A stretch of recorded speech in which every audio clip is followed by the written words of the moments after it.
Rebekah Meier's back with a really quick tip on how to add color and pattern to your fabric in no time at all. Thanks, Julie, for having me.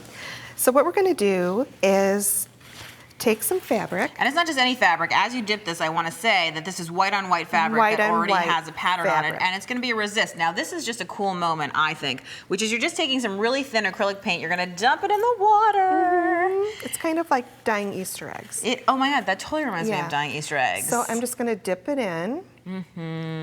This now reminds me of tie-dyeing a little bit, doesn't it? As well. Yes. We're just going to take it. Now, I know your fingers are going to get nice and painty. You could wear gloves if you were worried about your fingers at all. And I like to start lighter because I like a lighter palette, but you could definitely make it stronger and it would be more. So to make it stronger, you'd add more paint to water if you like it. If you like that sort of shabby chic look, look at that. All of that is really cool. And I have one here that's already dry that you've taken some time with. And you can see how that white on white pattern just boom, it's no longer white on white. Right. And you could add more colors to that if you like.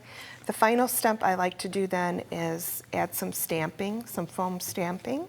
Yeah, now you're working on a paint pad, which I think is a really cool thing, and all you do is simply add the paint to it just like this, and then you can just use a card or whatever to just make sure that it's really in there. And then I just would use my stamp designs. And look how that white resist comes up through the paint again, so you still see the pattern. And this is okay. I would just ink my stamp again. You know, I like those later ghost images. I find that too much perfection makes it a little less me. Exactly. So this is an awesome tip. I love it.